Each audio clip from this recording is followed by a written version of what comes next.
Aí, Brunão. Bom Tudo dia. bem, Flávio? Bom E aí, tudo dia. bem? Tá Bom ok. dia para as pessoas que já estão aí nos ouvindo, nos assistindo aí. E aí, tudo certo, Brunão? Tudo bem? Como é que estão as coisas em Joinville? Tudo bem, cara. Aqui tá. Estamos retomando aqui as atividades aqui, né? No ritmo um pouquinho mais acelerado aqui em outras regiões, que aqui tá mais tranquilo. Mas mesmo assim a galera tá bem com bastante os cuidados aí que tem que ter, né? Mas vamos lá. Que legal, que bom. Beleza. Brunão, primeiro eu quero agradecer, cara, por você ter aceitado o convite. Eu acho que para quem não sabe um pouco da história, eu e o Bruno, nós fizemos faculdades, nos formamos juntos, né, Bruno? E aí de lá para cá, pô, a correria da profissão e da vida aí, a gente acabou não se encontrando mais e através aí do Instagram a gente conseguiu, tive a ideia de fazer essa live aí com o Bruno a respeito desse tema que é bem interessante aí para todos. E o Brunão se dispôs a, a fazer, né? E é um tema que é bastante complexo, que pouca gente talvez tenha a mão para saber a hora de lidar com o exercício, de trabalhar com as técnicas no momento certo, da osteopatia, enfim. E aí a gente vai trocar um pouquinho de ideia aí para falar um pouco sobre a osteopatia, sobre a aplicação, em fase aguda, como é que funciona tudo isso, o tratamento. Claudinho, um abraço, Claudinho. E, e vamos trocar essa ideia aí. Brunão, eu gostaria que você se apresentasse aí para a turma, tá? E depois eu também faço minha apresentação na, na, na sequência. E aí, pontualmente, vamos começar aí em respeito àqueles que entraram, tá bom? Legal, legal, Flávio. Um grande prazer, agradeço o convite. Como o Flávio mencionou, nós tivemos o grande privilégio, né, de estudarmos juntos. Depois a sequência aí na caminhada para a busca de conquistas profissionais acabaram dividindo a gente em cada canto. O Flávio está lá em Joinville, eu estou aqui em São José do Rio Preto. Aqui em São José do Rio Preto eu já pratico um trabalho há 14 anos, né, com as práticas do tratamento osteopático. Sou vinculado também a uma instituição de ensino, que promove cursos de formação em osteopatia, que é o IDOT, o Instituto Docussi de Osteopatia e Terapia Manual. E ao longo desses 14 anos, Flávio, a gente tem vivido exclusivamente com a prática do trabalho osteopático, vivenciando casos clínicos de diferentes tipos de acometimentos, né? E o que eu posso dizer é que, ao longo desse período, a gente tem acumulado resultados positivos, né? Claro que a gente também não pode ter a pretensão de que todos os casos cheguem em uma resolução efetiva, completa, mas o esforço e a dedicação é sempre para isso. Com certeza nós estamos numa média muito alta de acertos. Legal. Bom, nós somos formados já há 16 anos já, Bruno? E nós Não, formamos em 14 anos, né? 2004, 16 anos, Flávio. 16 16 anos. anos. 16 anos. E há 14 anos que eu estou aqui em São José do Rio Preto. Legal. E nesse tempo aí eu me dediquei muito à parte de ortopedia e a parte esportiva também e comecei a me envolver muito mais com a parte da biomecânica e a reabilitação através do movimento, né? Então, tem cursos importantes na área de quadril, coluna, joelho, né? Então a gente atende bastante essas demandas de ombro também bastante, mas de um certo período eu tive a oportunidade de fazer um curso com o Maguil, né, na parte de prescrição de exercícios para reabilitação lombar, e aí me mudou bastante o conceito da parte de reabilitação e as técnicas de reabilitação para a coluna lombar, né? E me facilitou bastante a entrada de alguns exercícios para essas disfunções e essas patologias. E por isso que eu trabalho nessa parte voltada para o movimento, na prescrição de exercício com carga para a reabilitação das disfunções aí da coluna lombar, dos discos lombares, né? Dos discos intervertebrais. Brunão, vamos lá, vamos tocar o tema então.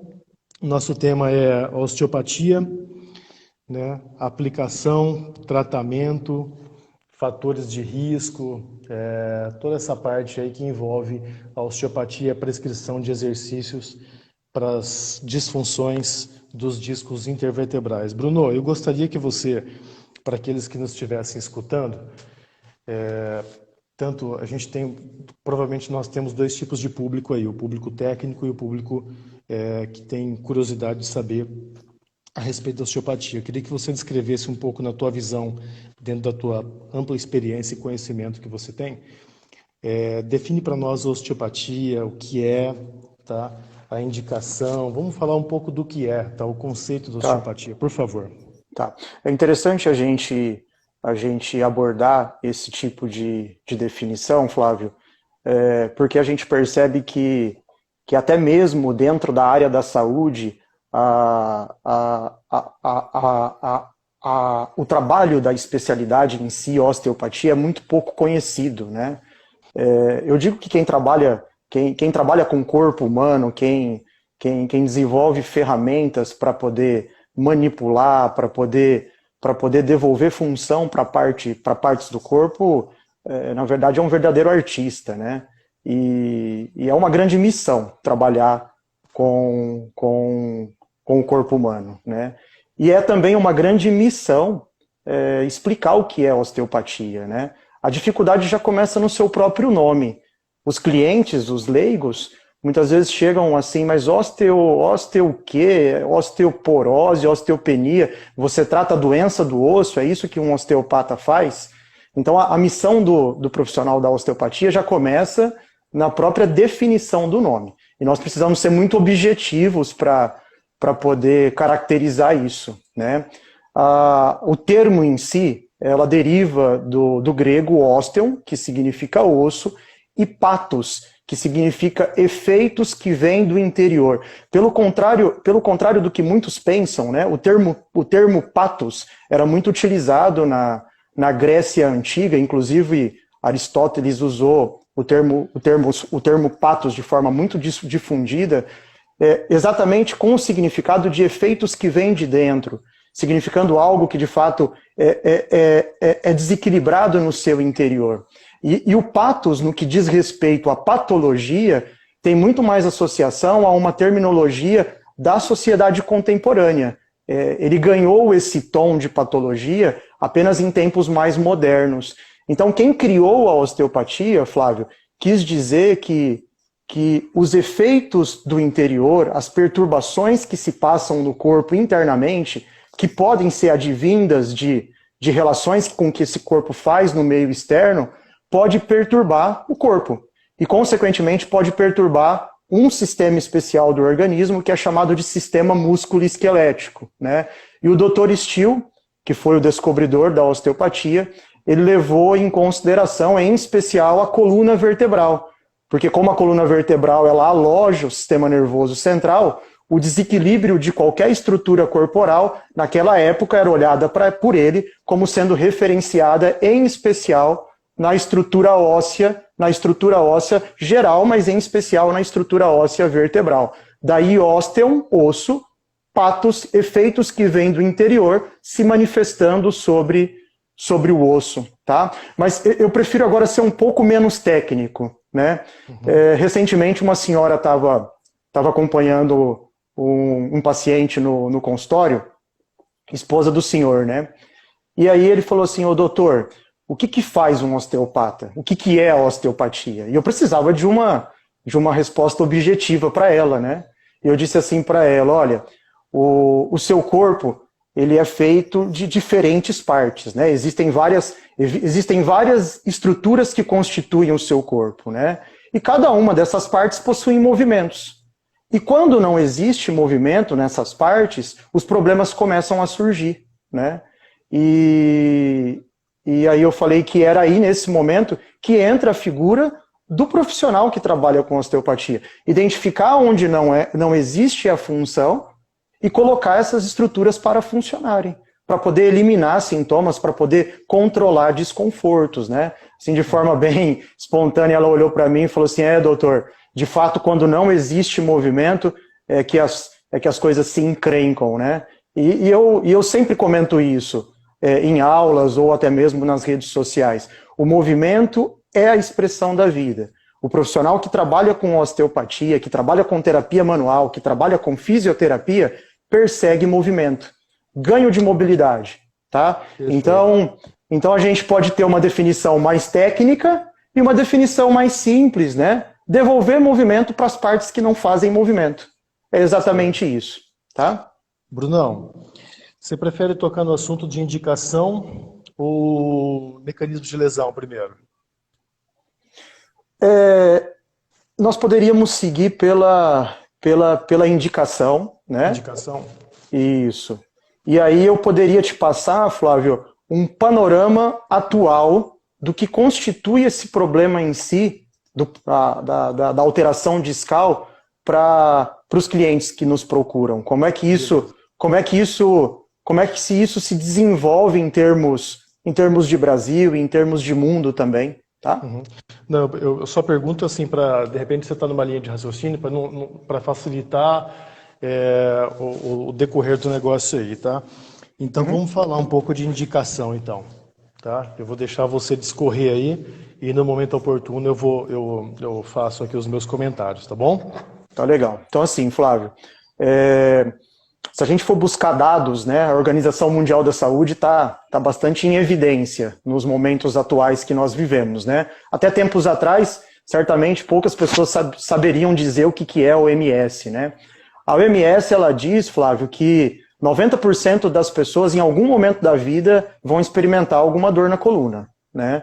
E o que acontece é que uma das causas dessa dor da coluna é a hérnia de disco, ou então os problemas de disco, que podem envolver, no caso também, as degenerações ou até mesmo as protusões discais. Só para a gente se situar, um dado do Instituto Brasileiro de Geografia e Estatística, Flávio, nos mostra que existe no Brasil cerca de 5,5 milhões de pessoas que possuem hérnia de disco, né? Então há um campo muito vasto de trabalho e, consequentemente, para que essas pessoas possam ser reabilitadas, né? Reabilitadas no contexto conservador. E o porquê que eu digo isso? Porque também há estudos que já mostram que 90% dos problemas discais podem ser controlados sem a necessidade de procedimentos invasivos, sem a necessidade de procedimentos cirúrgicos. E é aí que entra a nossa figura, né? A figura de um trabalho de terapia manual, com foco, no meu caso aqui, osteopático, e a sequência do trabalho que será desenvolvido pela sua especialidade, pelos domínios daquele que conhece a reeducação e o reequilíbrio do movimento. Mas quando a gente fala de indicação, né, nós vamos envolver os pacientes que estão normalmente em quadros agudos de dor, né? A maioria dos clientes estão nesse contexto. Existe uma baixa minoria de indivíduos que possuem a hérnia, né, e que não possuem dor, ou também não possuem dores elevadas. São aquelas dores cotidianas, me incomoda, eu faço um movimento aqui, mas eu consigo levar, mas o quadro em si dos clientes que nos procuram são os quadros de dor aguda. Legal. Bruno, falando nessa parte de dor aguda, te perguntar, quando o paciente chega em dor aguda para você, né? Porque muito se fala hoje da fisioterapia, tem gente que fala que se diferencia, porque, poxa, eu não trato o sintoma, eu trato a causa, né? Eu tenho um conceito que eu acho que é muito parecido com o seu, deve ser muito parecido com o seu, porque a gente segue uma linha muito parecida. Você apaga o fogo ou encontra quem botou fogo? Ou seja, você combate os sintomas primeiro, você combate a causa quando o paciente chega num quadro agudo. Flávio, isso é importante, né? Uma questão de extrema relevância, talvez até para os profissionais que nos assistam, mas para que os pacientes também possam entender. Nós precisamos compreender que existe uma causa gerando esse tipo de problema, né? O indivíduo que tem uma hérnia de disco, certamente ele tem descompensações biomecânicas, esse indivíduo tem fraqueza muscular, esse indivíduo tem alterações posicionais, alterações posturais, tensões localizadas em áreas viscerais, em regiões cranianas. Tudo isso tem que ser levado em consideração. Só que num quadro de dor aguda, Flávio, nós precisamos primeiro focar no componente que está associado com a possibilidade de causar essa dessensibilização da dor. Nós precisamos, como você disse aí, apagar o fogo, né? Então a ideia é começar a agir localmente com técnicas que irão envolver movimentos da inervação, técnicas que vão facilitar a chegada de aporte sanguíneo para aquela região que está inflamada, técnicas que vão promover flexibilização dos tecidos para que aos poucos o processo inflamatório possa ser reduzido. E aí eu consiga sair dessa área focal, dessa região do fogo e atuar, de fato, nas condições causais, né? A prática clínica, Flávio, ela não se faz essencialmente de teoria, né? Por mais que a teoria nos diga que o foco exatamente é na causa, é esperar um milagre, trabalhar uma estrutura de crânio, trabalhar uma estrutura à distância que esteja, de fato, em relevância com esse problema e o indivíduo melhorar, né? Então a gente não pode ficar esperando com que esse milagre aconteça, né? E aí a principal estratégia, a estratégia de início, ela é de fato apagar o fogo, porque é um quadro de dor extrema. Quem tá nos assistindo já pôde sentir ou até mesmo já pôde acompanhar um paciente com hérnia de disco. É extremamente limitante, o quadro de dor é muito agudo, muito intenso, né? A gente não pode viver só de teoria nesse momento. Os relatos, né, para quem já teve ou para quem já acompanhou, os relatos são assim, são absurdos, né? Das pessoas, a tal incapacidade leva nos pontos assim que é muito comum a gente escutar das pessoas fazer as necessidades de pé, né? Exatamente. Então, é uma dor absurda, né? Eu já escutei relatos assim de pacientes e de colegas que eu falo, caramba, não é possível que o cara chegou nesse ponto. É possível, para quem já teve um desconforto. Eu nunca tive uma crise dessa, né? Espero não ter. Mas para quem já teve, o negócio é surreal, uma dor que extrapola todos os limites aí de sensibilidade, né? A gente sabe, Flávio, que boa parte desses casos evoluem muito bem, né? Só que tem aquele pequeno percentual que eles vão necessitar, talvez, de um auxílio medicamentoso prescrito por o médico, né? Acho que nós, enquanto fisioterapeutas, e eu, na posição de osteopata, nós não precisamos também ficar brigando com auxílio de recursos, tá? Os recursos estão aí para serem utilizados, né? Eu acho que a medicina, no geral, ela pode ser e pode ter visões muito, muito integrativas. Não adianta você levantar uma bandeira que certamente ela não vai ser conduzida por si só. Ela precisa de integração, né? Nós precisamos de integrar trabalhos, né? Sem que haja a sobreposição de egos, principalmente. Bruno, nessa fase aguda a gente sabe que o paciente ele fica durante um período nessa fase aguda, né? Que varia ali entre 14 e 20 dias, às vezes até 4 semanas, né? Que ele fica apavorado, desesperado. E eu vou te fazer uma pergunta, como você orienta, como você trabalha com esse paciente, né? Porque assim, às vezes ele vai lá no Bruno, o Bruno começou o trabalho com ele, começou, só que ele ainda não saiu da crise, ele está apavorado, mas ele quer que resolva o problema dele rápido. E aí ele vai no massagista, ele vai no cara que bate um martelinho nas costas dele, ele vai no terreiro de Umbanda, ele faz o que for, né? E ele foi no tiozinho lá que passou um sebo de carneiro dele e falou, cara, o sebo de carneiro resolveu o problema, né?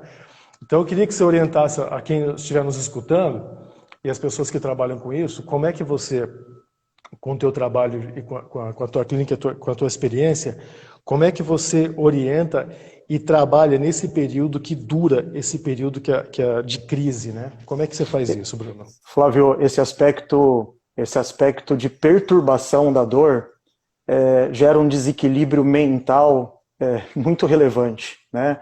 O indivíduo, enquanto tiver com medo, com uma agitação, com a percepção de que ele perdeu toda a sua capacidade de potência, enquanto ele tiver com essas sensações, ele não vai conseguir ter uma boa evolução. Então é muito importante que a gente procure tranquilizá-lo, saber posicionar ele sobre o quadro. Perfeito. Colocar ele numa condição de que existem relatos de que a evolução desse problema é positiva, existe um pequeno percentual que de fato não melhora. Os índices do consultório são índices muito proveitosos. Nós vamos passar por fases de adaptação. Pode ser que ele faça um tratamento, esse tratamento não melhore ele por completo, né? A gente precisa de uma sequência de trabalhos. Em casos de dor aguda, eu peço para que o paciente visite o consultório pelo menos 2, 3 vezes na semana, ainda que as consultas sejam em tempo reduzidos. A gente teve experiências muito boas aqui. Tem um rapaz que veio lá do Piauí, porque a família dele mora aqui em Mirassol. Durante o trajeto de viagem, ele tem uma empresa lá, é um engenheiro. Durante o trajeto de viagem de volta, esse cara travou. E a gente se propôs a trabalhar com essas repetições. Aí o cara mais filosófico da osteopatia vai dizer, pô, mas você é louco, cara. Cadê o princípio da autocura? Trata, espera 15, 20 dias e volta aqui. Bom, se você quiser só trabalhar com esse tipo de filosofia, tudo bem. Mas os índices clínicos que eu mostro, mesmo porque você não tem um processo de autocura enquanto tiver perturbação, né? Essa perturbação, ela só desfaz com a sequência de trabalhos de dessensibilização e o ganho de confiança desse paciente junto com você, mostrando que você está compartilhando exatamente das dificuldades que ele está sentindo. Isso é uma boa estratégia de trazer o paciente para você, né? Posicionar ele que irá ter fases, que essa fase vai ser dificultosa, nós temos um tempo, tem que se desmistificar as histórias de milagres de uma hora para outra. Ah, mas fui lá no cara, existe isso mesmo. Eu fui no cara, o cara me tratou em uma consulta, eu melhorei, maravilha. Isso existe, tá? Só que a gente precisa dizer que a real do consultório em si, ela precisa de um tempo. Os pacientes precisam aprender a ter tempo, né? E aí a gente consegue fazer uma conciliação agora com esse momento que a gente está vivendo, né, Flávio? As pessoas, elas estão apavoradas porque elas não sabem esperar. Justamente Sim. por isso. Isso é um tema que a gente vai entrar na sequência. Bruno, nesse meio tempo, por exemplo, você falou desse rapaz que veio do Piauí, que dirigiu horas e tal. Beleza, a gente sabe que eu recentemente estou cursando, agora foi interrompido, um curso na USP que é só sobre biomecânica, né, segurança e eficiência dos exercícios, né? E lá a gente viu bastante coisa referente a uns malucos que graças a esses malucos, eles enfiavam aquelas agulhas e viam as posições de maior pressão e menor pressão dentro do disco, né, de diferentes posições, sentado inclinado, de pé, deitado. Então, esse seu paciente, ele veio sentado por muito tempo e a gente pode considerar que isso é um mecanismo de lesão, né? Muito tempo em posição de ângulo fechado, né, e de compressão discal. Quais que você considera, além desses, mecanismos de lesão para lesão discal? Eu sei que é um tema muito amplo, né? Mas se você consegue abordar alguns, que é o que mais chega para você. Tá. Nós vamos já ter, nós precisamos também nos respaldar pela condição, né, da lesão estrutural em si da hérnia discal. Ontem até eu tinha deixado uma imagem no Instagram. Eu não sei se eu vou conseguir evidenciar muito bem ela aqui, ó. Vou mostrar para vocês um disco, o que seria um disco normal, o que seria um disco herniado, né? Então, só para os leigos entenderem, o disco vertebral é uma estrutura de amortecimento entre uma vértebra e outra. Nós poderíamos mostrar isso numa imagem mais ampla, né? Então, entre um osso e outro da sua coluna tem um amortecedor, né? E esse amortecedor ele é composto por uma estrutura mais externa, que é essa azul aqui, que seriam as fibras do anel, e ao centro nós teríamos uma estrutura mais gelatinosa, né? Mais viscoelástica. Então esse é um disco normal, anel fibroso ao redor, o núcleo pulposo ao centro. Tá? O que acontece numa hérnia de disco? Há uma fissura, começam a existir fissuras desses anéis, Flávio. E esses anéis começam a se fissurar como se fossem aqueles anéis de um corte de cebola e faz com que esse material central comece a extravasar. Esse material extravasado ele vai causar pressões sobre a inervação, sobre ligamentos, evidenciando exatamente isso daqui. Ó. Então esse é um disco que o anel está rompido. Então, eu dei essa volta para poder responder exatamente a sua pergunta. O indivíduo que entra em um quadro de dor, certamente esse indivíduo já vem desenvolvendo fissuras desse anel. Né? Talvez por desenvolver movimentos repetitivos em excesso de flexão, porque a flexão faz com que o disco seja muito solicitado na parte posterior. Então, quando o indivíduo faz o gesto de flexão, há uma pressão na parte anterior do disco e atrás há uma extensão, há um estiramento, na verdade, das fibras do anel. Então isso já começa a predispor essa alteração.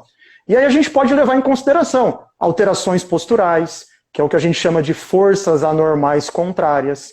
Então essas forças anormais contrárias, por exemplo, um indivíduo que tem um plano anterior, que fica completamente jogado à frente, né? Isso vai predispor a um aumento de pressão sobre a região anterior do disco, consequentemente facilitar o estiramento da parte posterior.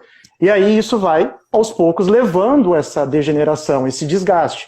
Esse desgaste vai se evidenciar em talvez um mecanismo agudo, o indivíduo foi abaixar, parou, travou, não conseguiu levantar mais. Ele estava na cama, ele foi sair da cama, foi para sentar, dali ele travou. Ele foi fazer uma mudança de posição brusca, ele gerou um travamento, porque esse processo já é um processo que se instala a médio e longo prazo. Para que isso daqui aconteça, Flávio, para que uma hérnia venha a se evidenciar, nós já temos um grau degenerativo, pelo menos de 3, 4 anos já, em sequência. Né? É importante também a gente abordar que em volta disso existe toda uma estrutura musculoesquelética, né?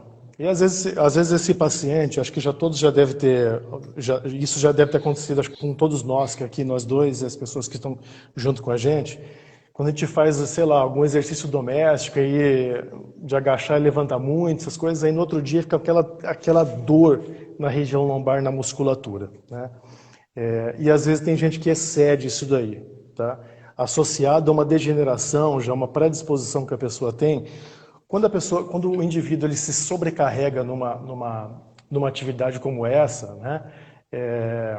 Ele correu no dia anterior, ele foi para a academia e no dia seguinte ele vai fazer uma atividade doméstica, ele esqueceu de um segredinho, tá? Que ele só tem uma coluna, ele só tem uma lombar, ele não pegou uma lombar para ir correr, guardou, vou tirar essa lombar, agora eu vou para a academia fazer agachamento e amanhã eu vou pegar outra lombar para mexer no meu jardim, não, né? É tudo uma coisa só. E aí, quando começa a ter esse processo de uso daquela musculatura, vai acontecendo uma série de microlesões, né? Principalmente associado ao movimento excêntrico, né? E essas microlesões, quando elas acontecem numa magnitude muito alta, tá? Elas fazem com que a musculatura ela fadiga, né? E quando a musculatura fadiga, a técnica do movimento ela começa a se alterar, né? Da corrida, do agachamento, ou até o próprio gesto de uma atividade doméstica. E quando começa a se alterar o movimento, começa a sobrecarregar outras estruturas, que são as estruturas de absorção de impacto, de energia, que são os absorvedores passivos, que são ossos, ligamentos, tendões, discos intervertebrais, que é o nosso tema, né? E aí onde se desencadeia essas lesões, né?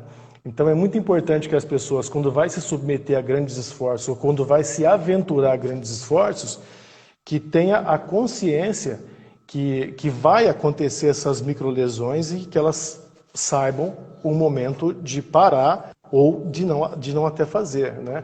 Porque a partir disso, acredito, né, e a gente nota muito que a partir disso daí ocorrem várias lesões, não só de coluna, mas do corpo todo. Esse é o mecanismo que começa a acontecer de fora para dentro, né? Entendi. É uma colocação muito interessante, porque a gente consegue a compreender todo o mecanismo que desenvolve, né, esse tipo de alteração. Aí, isso. Flávio, a gente, por exemplo, nós temos o quadro do indivíduo que chega em dor aguda, um não praticante de atividade física, vamos supor, e esse indivíduo passa, né, comigo por um processo de recuperação, como em tantas outras vezes a gente já viu. Utilizado condutas locais, como eu disse, trabalhos da inervação, trabalhos sobre a fáscia para poder fazer com que chegue um melhor aporte sanguíneo naquela região, trabalhos de movimentos articulares que serão feitos ao redor também da estrutura herniada, trabalhos de descompressão da estrutura neural, trabalhos de liberação dos músculos que são importantes, né? Psoas, quadrado lombar, diafragma. Às vezes a gente recebe dúvidas, né, de alunos. Os alunos, o cara tá com dor na coluna, o cara chegou limitado. E aí eu vi que tinha um problema numa estrutura lá e fiquei trabalhando essa estrutura. Aí eu vou perguntar, você trabalhou o quadrado da lombar? Não vi a tensão do quadrado. Você trabalhou psoas? Não, também não vi a tensão do psoas. Você trabalhou o diafragma? Não. Então você não trabalhou a lombar, né? Você não trabalhou a lombar, você tinha que ter dado uma atenção para isso. Então o que acontece? A gente faz todo o sistema local e depois a gente vai de fato para as áreas que podem ser causais. E aí o que eu gostaria de saber de você agora, porque para a gente aqui isso é relevante. Esse indivíduo pode ir para a prática de atividade física? O indivíduo que não praticava, eu vou te dar 2 quadros, né? O cara que não praticava e ele teve uma crise de hérnia e ele vai depender desse trabalho inicial para poder se dessensibilizar. Ele pode tentar fazer algo para poder ser beneficiado com movimentos? Esse é o primeiro quadro. O que é que você tem experimentado aí?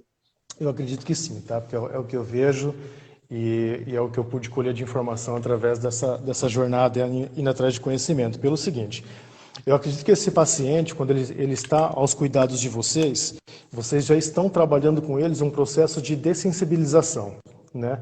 De tirar um pouco aquele terror que ele tem ao movimento, que ele cria uma cinesiofobia muito grande, né? O sentar e levantar para ele às vezes é tenebroso, mas ele consegue fazer. Então, quando o paciente, ele já, para mim, não chega pacientes no pico da fase aguda, né? Mas eles já estão na transição entre a fase aguda e a subaguda, vamos classificar assim, tá? Uhum. Então, assim, o que eu gosto de fazer? Preservar o movimento que ele tem. Se eu vejo que ele consegue sentar e levantar, eu vou praticar exercícios de sentar e levantar com ele. Às vezes a sessão vai durar um tempo muito limitado, mas é aquilo que ele pode fazer, é aquilo que a capacidade física dele consegue desenvolver, né? Não adianta eu querer colocar esse paciente para fazer 5, 6 exercícios, que a carga vai ser muito alta. E aí, se eu excedo a carga, eu vou exceder a capacidade que aquele tecido biológico tem de suportar carga. E aí eu volto a machucar ele e esse cara a gente vai prejudicar, a gente vai fazer o contrário, que é promover saúde para ele. Então, assim, nesse período, eu acho muito importante você preservar, fazer a manutenção das habilidades, dos movimentos que ele tem. Essa é a primeira parte. E aí a gente vai evoluindo conforme esse paciente vai voltando de um serviço de osteopatia ou de qualquer outro serviço e a gente vai evoluindo esse paciente. E nesses períodos também eu acho muito interessante assim, porque o paciente, como ele tem muito medo, ele tem a cinesiofobia de realizar um movimento, a gente pode tirar o foco da dor dele. A gente pode usar técnicas, pedir para ele, por exemplo, sei lá, colocar ele num caixote, numa cadeira, pedir para ele sentar e levantar, mas ele tem medo de sentar e levantar. Mas você pode colocar, sei lá, uma borrachinha na perna dele, pedir para ele olhar no espelho e falar assim, não deixa a borrachinha fechar. Porque você está tirando o foco dele, ele não está olhando o agachamento dele. Ou então pede para ele levantar, joga uma bolinha na parede e pega. Você está tirando o foco da dor, né? Daquele movimento que gera, que ele interpreta como doloroso, né? E isso pode facilitar muito na prática. Você consegue evoluir esse paciente com mais facilidade do que só mesmo de falar, senta e levanta, olha, movimento quadril. Ensinar um movimento depois para ele, você começar a ensinar, é a partir do momento que ele acredita que ele pode fazer aquele movimento e aquele movimento não causa dor para ele. Esse é um primeiro ponto, né? Ponto importante. É o que a gente chama de dessensitização central, né? Que é mostrar para as vias do sistema nervoso central dele que ele é capaz de fazer o movimento. Ele tem a potência para isso. E o movimento ele não pode ser, o movimento para esse indivíduo, ele tem que deixar de ser ameaçador, né? Porque o que acontece, em alguns casos, David Butler, que é um grande pesquisador da área da neurociência e também dos trabalhos de mobilização neural, ele fala que o padrão agudo de dor em si, ele tem um tempo hábil para se desenvolver, né? Ele vai durar ali os seus 7, 12 dias, 14 dias no máximo, né? E depois o que pode ficar são esses padrões de ameaças, né? Como há, por exemplo, uma compressão da estrutura discal sobre o nervo. Houve uma leve descompressão. Quando o indivíduo se põe em movimento, o mínimo de movimento que vai ocorrer em direção a essa fibra nervosa já gera um alerta para o sistema nervoso central para que ele se lance de um quadro doloroso para proteger esse indivíduo, né? E aí esse indivíduo nunca consegue fazer exercícios físicos. E com esse trabalho que você desenvolve, ele começa a desensibilizar, para depois você, de fato, colocar ele em uma prática esportiva ou de atividade física mais dinâmica, né? Porque assim, nem sempre o estímulo nociceptivo ele é interpretado como dor, né? Vamos pegar meu exemplo, por exemplo, que eu, nesse período de quarentena, eu pesquei pra caramba, né? Eu fui pra casa da família da mulher, então eu pesquei muito. E uma das pescarias, enrosquei um anzol no dedo, aquilo me doeu pra caramba. Mas pro pescador que faz isso todo dia, quando enrosca aquele anzol no dedo, ele nem sente dor, cara, porque pra ele aquilo que gerou aquele estímulo nociceptivo, ele não interpreta como dor. Como sendo uma condição dolorosa, né? Justamente, né? Então, para o paciente que ele passa por isso e que ele não tem uma experiência prévia, ele interpreta isso como uma dor aterrorizante, né? Então, esse é um ponto de trabalhar, reverter esse processo, de fazer a dessensibilização, né? Interessante. E aí a gente tem também um outro grupo, né? Esse grupo de clientes que chegam com essas dores mais controladas, pós-atividade física, né? Então pega um corredor, aqui é muito comum, acredito que aí também seja, isso é uma febre nacional. Corredor e praticante de bike, né? De mountain bike, de fazer trilha. E aí o cara vai fazer e repete treinos exaustivos e chega com dor. Né? A gente não tem um diagnóstico em si, às vezes, de um problema discal, mas há também como trabalhar em cima desse indivíduo, Flávio, para poder ativar as musculaturas, os grupos musculares e reeducar movimento? Ah, sim. Que nem, por exemplo, num caso desse, a gente já considera que o indivíduo ele é treinado, né? Então, eu acho que já parte mais por uma reeducação de movimento, para repensar um pouquinho no volume de trabalho dele, que volta naquele assunto que nós tocamos anteriormente, né? Que ele excede a carga dele, e quando a gente sabe que a gente excede a carga, excede o movimento, excede uma atividade, essa série de microlesões elas acontecem numa magnitude maior, o indivíduo fadiga, né? E ele começa a usar outros grupos e começa a alterar o movimento. Que na corrida, né, tem-se, né, uma teoria que tem que ter uma postura, uma angulação de tronco X, de flexão de quadril X, de extensão, tal, de acordo com o tipo de pisado do camarada.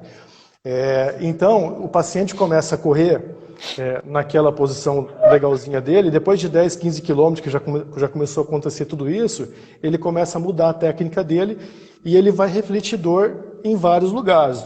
No nosso tema de hoje, também é muito comum os pacientes refletirem dor lombar, né? Então, nessa parte, é muito mais associado, e assim, e se está acontecendo isso com ele, está faltando força para ele, né?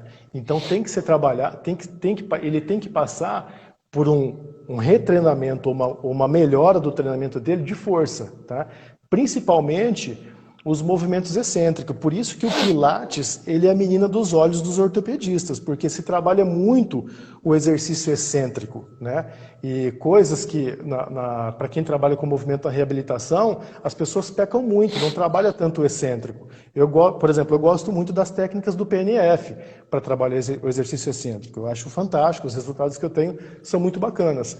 Então, você tem que trabalhar, porque só o exercício excêntrico a gente consegue treinar e adaptar essa fibra muscular, esse grupo muscular, para que, de forma preventiva, para que as microlesões que vão acontecer durante a atividade física, seja qual for, a gente está falando da corrida, elas aconteçam numa magnitude menor e que esse cara vai correr, sei lá, 10, 20, uma maratona, essa que ele vai correr, e chega no final disso, a técnica dele não esteja tão alterada a ponto de começar gerar desconfortos e até lesões, né?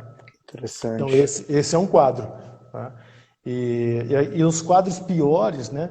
A gente sabe que, por exemplo, os quadros que já vêm mais crônico, desses pacientes que já vêm relatando dor, de repente ele teve um mecanismo chave lá que doeu, travou o cara, né?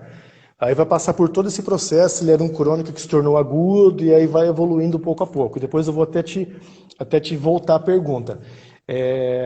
Esse paciente, a gente sabe que ele passou por um processo de destreinamento muito grande, ele passou por um processo de inibição eletrogênica gigante, então ele perdeu muita força, não só dos membros inferiores, mas de todo, do core, da região abdominal, tronco, tudo. Então ele está muito abaixo do nível de força e funcionalidade que deveria estar. Então a abordagem com esse paciente, ela é muito mais complexa, né? Não é que é muito mais complexa, o tempo é maior. Porque ele vai ter que passar por todo um processo de adaptação músculo-tendínea, de adaptação neuromuscular, né? E olha que coisa bacana. Aí em pacientes como esse, o que a gente tem que fazer? A gente tem que treinar o movimento, fazer esse paciente entender o movimento dele, ensinar esse cara a se movimentar, né? E quando a gente trabalha isso de uma forma num tempo elevado com baixas cargas, olha que coisa legal. A gente sabe que nesses processos a gente aumenta os níveis de lactato nos músculos, nos tendões, e sabe-se que esses níveis de lactato aumentam a síntese de colágeno nos tendões. Então, poxa, se esses tendões têm mais colágeno, eles se tornam mais flexíveis, eles se tornam mais adaptáveis ao movimento. E depois que a gente passa disso, a gente tem que começar a colocar carga nesse paciente, tá? E é claro que a carga você vai variar de acordo para quem e para quê, né? Porque quando a gente começa a adicionar carga, a gente começa a modificar o sistema neuromuscular, a gente começa a dar força para esse paciente. E aí, se esse paciente é um paciente que a gente vai voltar ele para a atividade física, para o esporte, seja qual for, tá? Depois a gente tem que trabalhar a velocidade de movimento, dar potência para ele, fazer ele absorver potência com qualidade, porque é o que vai acontecer na realidade dele. Porque se a gente entrega esse paciente no meio do caminho, a chance dele voltar para o serviço anterior ao nosso é muito maior, né? Então a gente parou o ciclo no meio, né? Entendi. Então são essas as coisas. Tem, que nem, por exemplo, os treinos de salto pliométrico, quando nós falamos de devolver o paciente para a atividade física, né? A gente sabe que quanto menos tempo de contato o paciente que pratica esportes relacionados à corrida, quanto menos tempo de contato ele passa no chão, melhor ele dissipa essa energia, esse calor, né? E quando o tempo de contato dele é muito grande no chão, esse calor que era para ser dissipado em energia cinética, para que aquela musculatura contrai e relaxa, ela fica no músculo, fica naquele membro, tá? E o excesso de calor gera esse processo que nós falamos anterior. Aumento das microlesões, a fadiga e exposição a risco, né? Então são eu acho isso brilhante, porque quem me conhece sabe que eu sou defensor de integração de condutas, né? Eu acho que ninguém consegue fazer sucesso sozinho. E eu vejo que a prática de atividade, não só nessa situação do trabalho da hérnia discal, é claro, mas especialmente para ela, porque é o nosso tema, né, no problema discal da lombar, a prática de atividade, ela é integrante do processo de recuperação, né? Ela é uma parte integrante e muito importante, né? Então, daí a importância que ela seja feita de forma assistida, de forma orientada, porque o risco de desenvolver problemas no futuro, ele acaba sendo minimizado, né? Então ele passa por um trabalho conosco para dessensibilizar, para poder melhorar a flexibilidade, devolver funções, aquilo que eu disse, né? O objetivo do tratamento osteopático é melhorar funções de partes do corpo, né? De forma simples, a osteopatia é a terapia que devolve movimentos. Então nós devolvemos movimentos para que essa biomecânica possa se integrar melhor com o trabalho que você desenvolve, né? Assim como também eu dou muita notoriedade para os trabalhos da posturologia, para os trabalhos da nutrição funcional, os trabalhos em determinados casos, quando a gente não consegue controlar esse aspecto mental, a integração voltada com o trabalho da psicoterapia. Eu acho que quando as forças são somadas, a reabilitação ela fica mais robusta, né, Flávio? Com certeza, poxa, é o mundo ideal, né, cara? Isso, Bruno, e deixa eu te fazer em relação assim, por exemplo, a gente sabe que em pacientes como esse que eu citei agora há tempo, que a reabilitação ela é mais longa, porque precisa de toda uma adaptação neuromuscular para esse paciente, ganhos de mobilidade, né? Quando eu falo essa adaptação que envolve exercício físico, eu considero tudo, tá? Para quem não está escutando, os exercícios para ganho de mobilidade que são fantásticos, né? Acho que é o pilar disso daí, né? E associado com sistemas de trabalho expiratório, né? Eu não exijo um ou outro, tem pessoas que já têm uma experiência prévia das respirações do Pilates, porque boa parte das pessoas já fez Pilates, tem pessoas que vêm com respiração do yoga, que eu também acho fantástico, uma técnica muito, muito bacana. Então, a gente sabe que esse processo ele leva meses para deixar um paciente pronto para uma atividade física, né? Principalmente aqueles que vão voltar até para esportes de alto rendimento. A minha pergunta é, durante esse trabalho, né, que o paciente já iniciou aqui um trabalho de fortalecimento, tal, dessa reeducação de movimento, eu vejo na prática e considero que a minha resposta é sim, vou até adiantar a minha resposta, que sim, que o paciente deve continuar fazendo algumas sessões de osteopatia por permanência, tá? A minha pergunta é, qual que é a frequência disso e por quanto tempo se estende isso, Bruno? Tá. Nós precisamos, se for só do ponto de vista da evolução de movimento, nós vamos estabelecer um período aí de 30 a 40 dias, isso é uma conduta muito pessoal, tá? Mas no geral a gente observa que as respostas são positivas. De 30 a 40 dias eu vou falar de forma muito simples, né? Para fazer uma limpeza dos movimentos, né? Porque a gente é dinâmico, nós somos dinâmicos, nós estamos constantemente se movimentando e o nosso sistema não está aquém de ficar imune a alterações tensivas, né? Além de sermos dinâmicos, sentimos. Então nós temos sensações. E essas sensações colocam o nosso corpo constantemente em quadros tensivos, né? Então, fazer um trabalho de limpeza articular, miofacial, desculpe aí a forma tão informal da palavra, mas essa limpeza ela é necessária para 30, 40 dias, e eu repito isso por pelo menos 3, 4 meses, Flávio. Depois que eu consigo essa estabilidade, eu deixo o cliente livre para escolha. Tá? Essa é uma condição.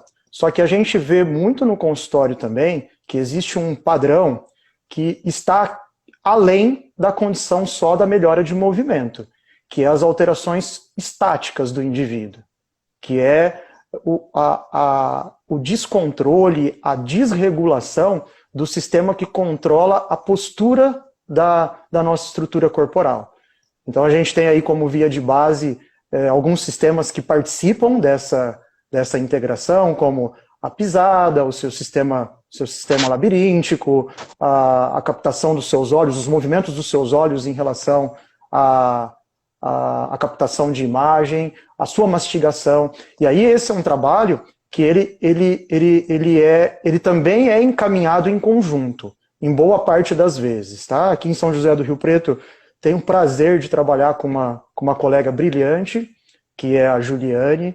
Eu acho que a Juju até está aí nos assistindo.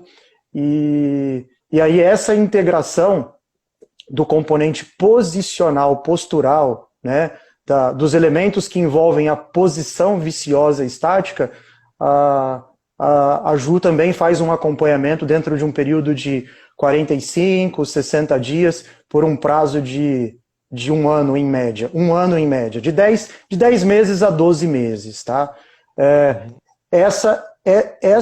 Esse é um trabalho integrado importantíssimo para casar a melhora da flexibilidade, das capacidades funcionais, junto com a melhora das posições viciosas estáticas, né? Porque a gente sabe que só movimentando, o indivíduo ele fica numa posição em pé, ele volta ao padrão de desregulagem do sistema. Aquele sistema já tem um componente integrado que gera essa percepção desequilibrada. E aí são feitos exercícios, são feitas colocações de palmilha, não é só o uso de palmilha, tá? Há de se ficar claro isso, existe toda uma integração de várias estruturas sistêmicas do corpo.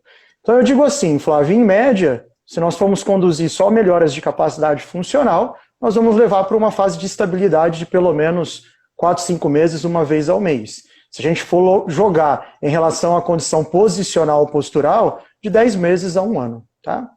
Ah, legal, perfeito, perfeito. Porque assim, fazendo uma análise assim, o que eu vejo?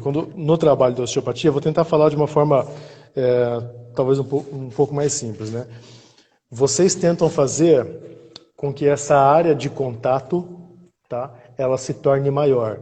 E a gente sabe que quando a área de contato ela é maior, a gente distribui a pressão. Se nós conseguimos fazer esse para distribuir a pressão, tá, a gente diminui a dor. E vem um outro serviço e faz a manutenção e a proteção para que não tenha esses desarranjos de ponto de área de contato. Mais ou menos isso, né? Isso. É mais ou menos isso, integrando, né, aquela ideia que eu disse no começo, igual você falou assim, olha, apaga o fogo ou vai na causa? Né? Numa condição de um indivíduo com hérnia de disco aguda, pode ser que o componente postural, o componente posicional, as posições viciosas estáticas sejam a causa. Né? Só que para aquele momento apagar o fogo é importante. E aí depois a gente abrange a causa e de fato essa causa ela vai ser monitorada para que exista um equilíbrio a médio, longo prazo. Tá? Que é o que é feito também no seu trabalho, no trabalho da Paulinha, que eu vi que ela entrou ali, Paulinha Perame, grande amiga nossa, Paulinha, aqui de está em Rio Preto, Paulinha Perame, Bruninha Oliveira, né, que também é uma grande profissional, Elô também eu vi que entrou por aí. Então tem algumas feras aí da época da graduação que estão nos assistindo, estão nos prestigiando. Bacana, que bacana. Né? Bacana. A Mini também está aí, a Mini. A Mini também. A Mini é adepta aí dos treinos de estabilidade, né? Bruno, uma coisa que é interessante abordar, sabe? Porque assim, depois que o paciente tem lesões e sequelas de lesões, quando o paciente ele chega para mim, principalmente, para quem já vai entrar com a parte de movimento, é muito importante para quem trabalha com isso e para quem faz isso, entender um pouco da biomecânica do movimento. Né? Porque quando esse paciente chega, ele chega com uma sequela e a gente tem que entender o seguinte, esse paciente passou por um processo inflamatório, e agora?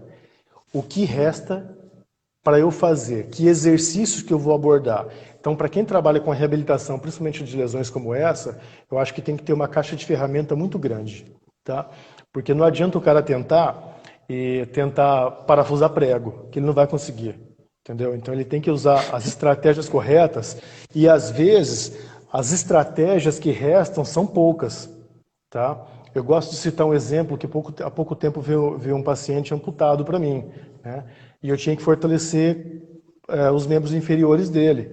E é muito complicado. Então eu usei uma estratégia e expliquei para o pai. Falei, olha, são esses exercícios que a gente vai fazer. E só esses, porque esses são efetivamente o que vai dar resultado. Tá? E eram 3 exercícios, mas eram 3 baita exercícios que eu consegui prescrever. Mas aquilo ficou me relutando a cabeça, caraca, o que eu vou fazer, cara? Eu pensei, por exemplo, de fortalecer glúteo médio dele, mas eu não conseguia fazer glúteo médio dele, porque se ele é amputado, mas eu sabia que com a prótese, quando ele faz a descarga de peso lateral através do Trendelenburg, eu fortaleço o glúteo médio. E aí, achei uma estratégia e segui em cima. Então, para quem trabalha com isso, é muito importante saber, quando o paciente chega, você abordar, falar assim, poxa, e agora? Através disso, porque assim, nem sempre o que é bom para o Zé é bom para o Mané, entendeu? Né? O Zé Alegria, lembra do Zé Alegria? Lembro, claro que lembro. Claro que lembro. Então essa abordagem tem que ter, né? Para você fazer, ter esse discernimento para trabalhar em uma coisa que eu classifico e gosto de classificar muito bem, que é eficiência e segurança, né? Então você tem que buscar eficiência, mas em pacientes como esse você tem que trabalhar com uma margem de segurança muito maior. Aí depois, pouco a pouco, você vai vendo que esse paciente está dessensibilizando, ele funcionalmente, força está ficando melhor, você começa a promover aumento da eficiência e tentar igualar eficiência e segurança, porque talvez o objetivo dele é outro, né? Muito bom, muito bom. Eram essas informações que eu queria que chegassem até mim. Eram essas informações que eu queria expor para você e para as pessoas que estão nos assistindo também, né? Nós saímos de uma fase de dessensibilização e temos sim possibilidade da prática esportiva. Legal. Tá? Ou de atividade física que seja. Só mais uma pergunta, que eu acho que a gente vai ter tempo. A gente deve ter uns 4 minutos ainda. Tá. É uma dúvida que vem de pacientes, assim, né, de pessoas que não conhecem osteopatia. Fez osteopatia, pode fazer atividade física no mesmo dia? Ô, Flávio, a preferência é que não, tá? A preferência é porque existe, como você mexe, o trabalho osteopático em essência, ele está muito associado a estímulos de informações neuronais, né? Então é um diálogo constante com o sistema nervoso, né? Então a gente atua para organizar esse sistema. Então é a preferência que nós pudéssemos dar pelo menos aí 3 dias, 4 dias para o paciente voltar à prática da atividade. Essa é a recomendação, mas a gente sabe que as pessoas não se seguram por aí, né? Eu tenho muitos corredores que se pedir só o dia para ele é o suficiente, mas a gente insiste na ideia de explicar que a melhor condição é esperar esse tempo de adaptação das informações que foram dadas. É como se o nosso corpo fosse uma plataforma toda de sensores, né? E quando a gente toca um indivíduo, a gente está informando esses sensores, né? E aí ele vai no período pós-informação aos sensores desregular esses sensores, né? Então é preciso de um tempo para que exista essa adaptação, tá? Mas é uma ótima pergunta. Beleza. Assim como aqui, eu não gosto de trabalhar os mesmos estímulos em dias seguidos, né? Eu gosto de dar um intervalo, que a gente sabe que esse músculo tem que se recuperar, e a gente sabe que o músculo se recupera num tempo e o tendão se recupera em outro, né? Então eu gosto de passar os atendimentos, né? Brunão, eu acho que a gente pode começar a fazer as considerações finais, que daqui a pouco o Instagram vai nos dar tchau. Vai cortar. Flávio, legal demais, é uma oportunidade boa de a gente expor o nosso trabalho clínico, tá? Eu sempre friso, por onde eu passo, que a importância de você desenvolver boas condutas é você focar na clínica, no consultório, é você focar nas relações interpessoais com os seus pacientes. Às vezes a gente vê alunos sempre achando que pra gente tudo é fácil, porque você é professor, não, foca na clínica, tá? A clínica é quem te dá, quem te dá respaldo para você errar, acertar e aprender, tá? Esse é o maior foco nosso.